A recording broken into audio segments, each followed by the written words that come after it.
Hello my honeys! It's me, Maren! Welcome and welcome back to my YouTube channel.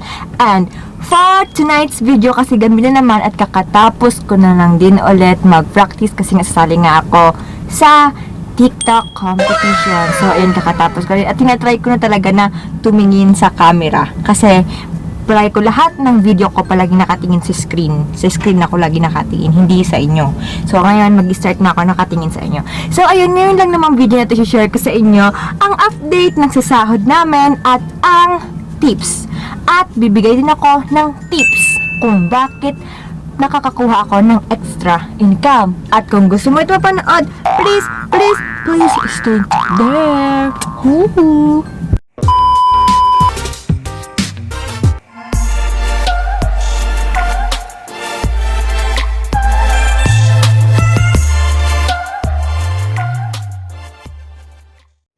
Bilinis tayo ng gabi. Natin.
Wow!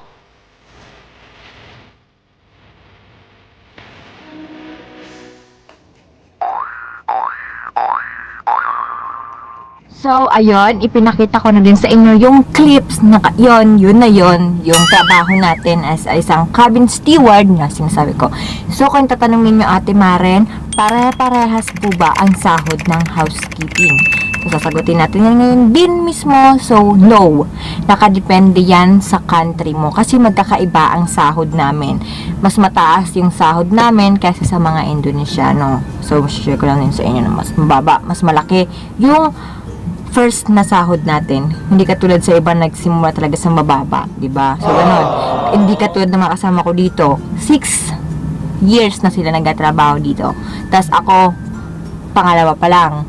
Pero magkalapit na ang sahod namin. Kasi nga magkaiba talaga yung mga sahod natin. And then magkaiba pa rin ulit dito sabihin ko sa inyo, sa area nyo. Kasi dito sa pag-housekeeping natin or sa area natin, may mga iba't ibang area tayo na may mga lugar na dito sa lugar na ito nilagay sa'yo, may mga nagbibigay ng tips. At sa iba naman ay meron ding tips. At sa iba ay wala kang makukuhang tips na kahit ano. Maglilinis ka lang talaga. So, ayun yung pagkakaiba ng isang housekeeping. Kaya napakalaki mo kung isa kang cabin steward. Sa cabin steward, may makukuha ka din dyan na mga tips. Napakaswerte mo kung na-assign ka din sa tagalinis ka ng sa salon, sa massage, at sa gift shop, ay may makukuha ka din dyan tips. Oh my God! Wow! So, magkakaiba, di ba? Yung iba, naglilinis ka lang din sa toilet, din sa public toilet, wala ka diyang makukuhang tips. Only salary you have. Yun lang ang makukuha mo. So, ganun yun. So, ayun ang pagkakaiba nila. Okay na. Ikwento ko na sa inyo yung update na sa sahod ko. So, ako dahil nagkaroon ng lockdown, wala namang nangyari or nagbago sa akin sa area ko. Kasi officer steward ako at magkaiba. Kasi sa iba, siyempre sa passenger steward, sa lugar nila, wala silang nakukuha doon. Wala silang nakukuha kasi nga naka-close. Close kasi walang pasahero, kaya wala. So ako napakaswerte ko kasi nasa taas ako. Kasama ko yung mga officer nililinisan ko. Kaya sa akin, continue pa rin yung income ko. Continue ko pa rin nakukuha yung mga income ko. Kaya walang nagbago. Nadagdagan pa ako ng lilinisin. So ganon, nadagdagan. So much more na dumami pa yung atin nakukuha. So ayun, isi-share ko po sa inyo na nakukuha ko po every month. So yun, every month na po. So ganito. Sa peso naman, ganito. So, ganyan po yung nakukuha ko every month na nakukuha kong money. So, dito sa cruise ship, dito sa barko namin, hindi ko nakukuha yung sahod ko. Lahat ng sahod ko, nilagay ko sa allotment ko. So, napakaswerte ko kasi napagdesisyonan ko na lahat ng sahod ko ay ma-send sa kanila. Kasi kung hindi, napakahirap kung paano ko isisend ang pera sa pamilya ko. Kasi, ang hirap maraming proseso. So, ganun bago makapag-send sa pamilya mo. Kaya, swerte lang kasi napag-isipan ko pa na bago sumampa dito na, ayun na nga, ibigay ko sa kanila lahat. So, ayun. So, nakukuha ko na lang dito ay ang overtime ko at of course, ang aking tips. So, ganun po yun. So, natindan nyo na. So, yun na nga. Tapos na yun nakukuha ko. So, yun po yung sahod natin. Dito na nakukuha lahat-lahat. Pati tips. And then, share ko na din po sa inyo, honeys, itong tips na kung paano makakuha ng extra income dito sa cruise ship. At ito yung ginagawa ko. As in, ginagawa ko talaga to. Kaya, proven na to talaga na yun talaga. As in. So, ayun. Eto na yun. So, eto yung share ko sa inyo. Eto yung number 1 na ginagawa ko kung bakit ako nagkakaroon ng extra income. Number 1, kumukuha po ako ng labahin. So, ganun, naglalaban dara chat. So, yun, kinukuha ko po kapag may nagtanong po sa akin ng mga matataas, mga rank nila dito, at tinatanong nila ako, pwede mo ba tong labhan na damit ko? Of course naman, sasabihin ko, yes. Bakit? Ate Mary, may sarili ka bang washing? Anyway, sabihin ko sa inyo, may sarili akong like office. So, tinatawag ko yung office na locker ko. So, locker ko siya, kompleto siya, may washing siya, at may dryer siya.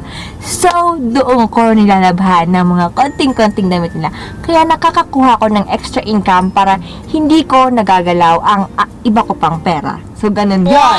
And the next pa po, na kung bakit ako nakakakuha pa ng pera, ay sumasali ako sa mga contest or competition dito sa barko. Kahit yung last na pagsali ko is winner kami. So, winner kami. And then, last, wala pa kasi ganun, mga sayaw-sayaw lang talaga. Kapag sumayaw ka kasi, may bayad yung sayaw mo kada party. Kaya lagi akong nag-join para kasi panggastos ko na rin yun. Or pambili ko pa ng mga kailangan ko na from my baking and also over and ganon mga gamit ko. So, ganun yun, Hanis. Yun lang naman ang sekreto ko kung bakit nagkakaroon ako ng extra income at hindi ko nagagalaw ang aking pera. Kasi, hindi ko pa nagalaw kasi ako yung tipo ng tao na sobrang tinitipid ko yung sarili ko kasi syempre may mga plano tayo, paano kapag umuwi tayo tapos wala tayong dalang perks. So, kailangan natin na magsiguro ng pera. So, ganun yun, Hanis. So, sabihin ko po sa inyo, kung hindi pa po kayo nakakapag-follow sa aking social media account, just follow me, follow all my social media account. Then, syempre, share ko po sa inyo, sabihin ko po sa inyo, meron po akong kilala na nagbablog din po siya. And then, hindi ko pa alam na content niya, wala pa siyang content, pero yung gusto niya is personal vlog. So, kung gusto niyo mag-subscribe po kayo sa kanya. So, ito po yung channel niya. So, mag-subscribe po kayo sa kanya kasi gagawa rin po siya, mag-start rin po siya mag-vlog. At meron din pa po akong isa na dito rin po nag-work, na vlogger din po. Mag-subscribe din po kayo sa kanya. So, nag-start po silang dalawa na mag-vlog. So, ayun na nga. So, hindi ko ito pahabain pa na video ko. Tatapusin ko na yun. Ay, tatapusin ko itong video ko. And, again, thank you again for watching. And don't forget to click subscribe, like, and share para lagi kayong ma-update kapag may bago akong video. Yeah! Peace, and enjoy! Bye! I love you all!